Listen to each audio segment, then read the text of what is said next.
तो हमने भी कह दिया उसको कि देख भाई, फल दे रिया है, निवेदन है, बहुत से ऐसे लोग हैं फल खाने में टाइम लगता है इसलिए जूस निकाल कर पी जाते हैं। जब ज्यादा फल मिल रहा है तो तू भी जूस निकाल कर मत पी जाना, समय का उपयोग करना। भगवान जब ज्यादा दे तो गुणगान भी ज्यादा करना, भगवान जब ज्यादा दे तो भजन भी ज्यादा करना, भगवान जब ज्यादा दे तो ज्यादा दान भी करना, भगवान जब ज्यादा दे तो सत्कर्म भी ज्यादा करना, भगवान जब ज्यादा दे तो स्मरण भी ज्यादा करना। नहीं तो फल का जूस बनने में देरी नहीं लगती, और जो फल ज्यादा इकट्ठा हो जाए तो सड़ने में भी देरी नहीं लगती। लोग आम की पेटी ले जाते हैं घर वालों के लिए, खूब 2-3 दिन तक चल जाएगी, 2-3 दिन तक चल जाएगी। पहले दिन खा लो अच्छे से खा लो, दूसरे दिन खा लो फिर अच्छे से खा लो, तीसरे दिन तो उसमें नीचे से कहीं सड़ जाए। जैसे आम खाओ नीचे से टपक जाए, अब किसको मालूम कि नीचे से वो गल चुका है, छिलका है, सब निकल गया, पूरा रस नीचे नीचे, कपड़ा भी बेकार हो गया। बताओ कहाँ इतने में घर की जो बुजुर्ग माँ थी उसने, हम तो पहले ही बोल रहे थे कि खा लो 1 दिन 2 दिन में खत्म करो। तुम तो ऐसे बचा बचा के रख रहे थे जैसे सोना चांदी हो। अब फल तो फल ही रहे, उसी तरह तुम अच्छा काम करोगे फल तो मिलेगा, पर उस फल का सदुपयोग करना, ये नहीं कि वो टपकने लगे, उसका उपयोग करिए। देने वाला देने में कमी नहीं रखेगा, आपको सत्कर्म करने में कमी नहीं रखना। देने वाला देने में कमी नहीं रखेगा, आपको पुण्य करने में, सत्कर्म करने में, भजन करने में देरी नहीं होना चाहिए। करो, जपते रहो, करते रहो, नाम जाप स्मरण करो, वो कमी ना रखेगा। किसको रखी कमी? माता अंजना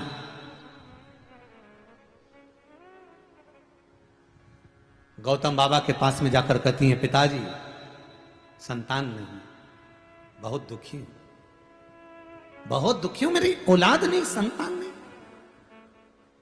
माता अंजना अपने पिता से जाकर कहती है कि मेरे संतान नहीं, मेरे को दुख है इस बात का। क्यों दुख करो?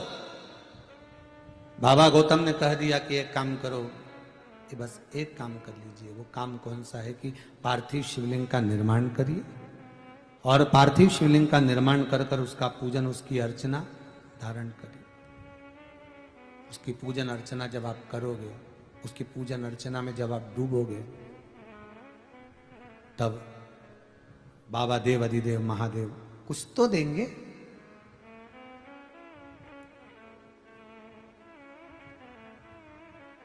खाली न जाता कोई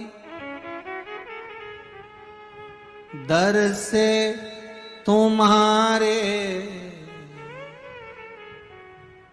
जितने टीवी के सामने बैठे हो, मोबाइल पर सुन रहे हो, सम्मुख में हो, सब बोलिएगा, सब। आप भी बोलिए सिडनी ऑस्ट्रेलिया में बैठकर, बांगड़ जी आप भी। खाली ना जाता कोई दर से तुम्हारे, मैं भी खड़ा हूं नन्ही बाहें पसारे, मैं भी खड़ा हूं नन्ही बाहें पसारे। अपने हृदय से लगा लो, लगा लो, गिरा जा रहा हूं, उठा लो, उठा लो प्रभु अपने दर से। अब तो न टालो, गिरा जा रहा हूं, उठा लो, खाली न जाता कोई दर से तुम्हारे। हे शंकर औघड़दानी त्रिकालदर्शी, हे कैलाशी, हे अविनाशी, हे शिव, हे शंभो, तुम्हारे दरवाजे से कोई खाली नहीं जाता है, तुम्हारे दरवाजे से कोई खाली नहीं जाता। फिर मैं क्यों, मैं किस लिए?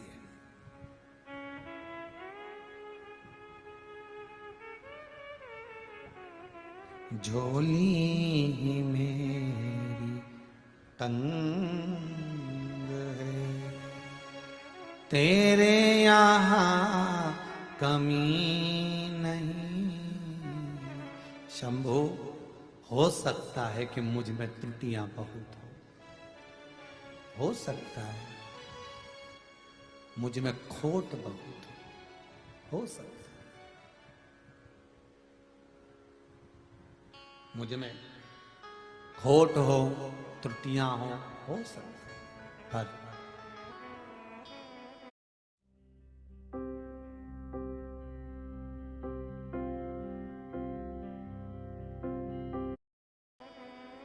भोलेनाथ, हे शंकर,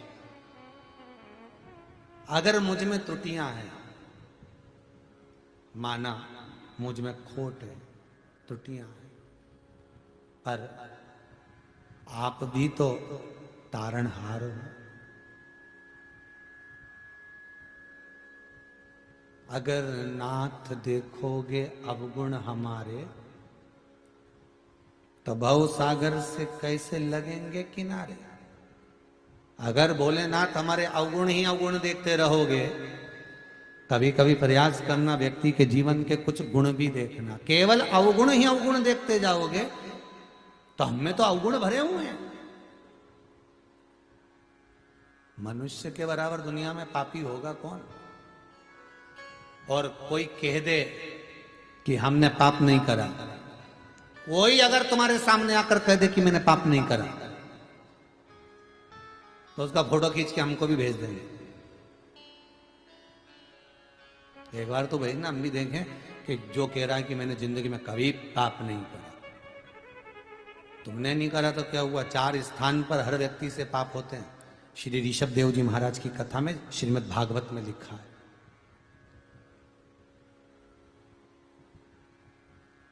ऋषभ देव जी महाराज अपने पुत्र को ज्ञान देते समय बता, 4 स्थान पर हर व्यक्ति से पाप होता है।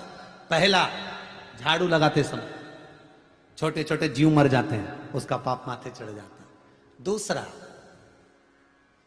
बर्तन मांजते समय, कपड़े धोते समय, स्नान करते समय, झाड़ू पोछा करते समय, पानी का प्रयोग करते समय छोटे छोटे जीव मर जाते हैं, उसका पाप माथे चढ़ जाता है। तीसरा, अग्नि जलाते समय, रोटी बनाते समय, गैस जलाते समय, चूल्हा जलाते समय छोटे छोटे पतंगे अपने आप जल जाते हैं, छोटे छोटे।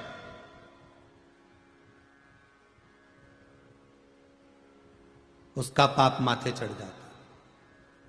चौथा, घर से हम निकलकर कहीं जाते हैं, अपने पांव के नीचे, चप्पल के नीचे, जूते के नीचे छोटे छोटे जीव, वो हमें दिखते नहीं, मर जाते हैं, उसका पाप माथे चढ़ जाता है। 4 स्थान पर हर व्यक्ति के पाप की गठरिया बंधी रहती है। प्रत्येक व्यक्ति के माथे पर 4 स्थान का पाप बंधा हुआ है।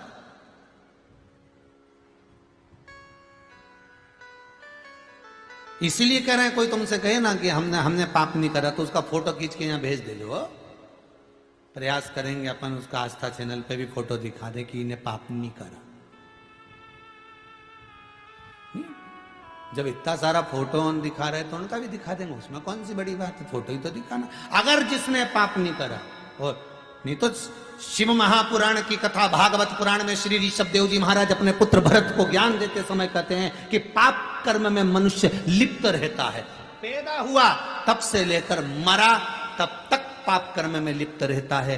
भजन करता है, मना नहीं। दान करता है, मना नहीं। पुण्य करता है, मना नहीं। सत्कर्म करता है, मना नहीं। सब कुछ करता है, पर पाप उसका पीछा नहीं छोड़ता। किसी को गलत दृष्टि से देख लिया, पाप हो गया। किसी के गलत शब्द सुन लिया, पाप हो गया। कहीं गलत जगह से निकल कर चले गए, पाप हो गया। कुछ गलत दान दे दिया, पाप हो गया। कुछ गलत मुख से निकल गया, पाप हो गया। और तो और, झाड़ू लगाते समय जीव मर गए, उसका पाप कहां जाएगा? नहाते समय छोटे छोटे जीव आ जाते हैं शरीर के अंदर, उसका पाप कहां जाएगा? अग्नि जलाते समय, भोजन बनाते समय पाप कर्म हो गया, उसका पाप कहां जाएगा? पतंगे जले। कहीं चल के पैदल जा रहे हो, कभी तो पैदल चले होगे, कभी तो जिंदगी में कहीं गाड़ी लेकर पैदल भी जा रहे हो, गाड़ी से भी जा रहे हो, तो भी तो उस चक्के के नीचे, उस पांव के नीचे कुछ तो हुआ।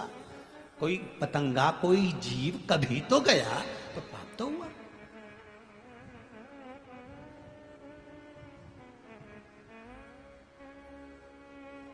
कोई के साधु कभी पाप नहीं करता, सन्यासी पाप नहीं करता, संत पाप नहीं करते, गुरुजन पाप नहीं, ये पाप नहीं तो और क्या है?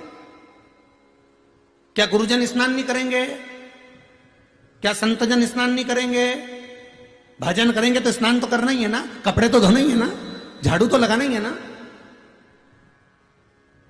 पाप कर्म तो सबके माथे पर, ये यहां भरा हुआ है सब कुछ। ये पोटली तुम्हारे साथ जाएगी पाप और पुण्य की, सिर पे रख के, जैसे लोग तीर्थ करने जाएं वैसे बस पुण्य की पोटली और पाप की पोटली बड़ी रहेगी, बस जाना अपने को। और तो ये जितनी अलमारी में कपड़े ये तो सब छूट जाएंगे, वो पोटली साथ में बन के अटैची जाएगी।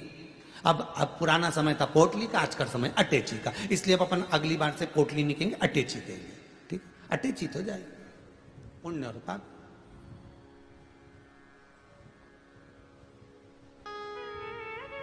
तो कोई कह दे तुमसे कि बहुत पहुंचे हुए महाराज साहब, इतने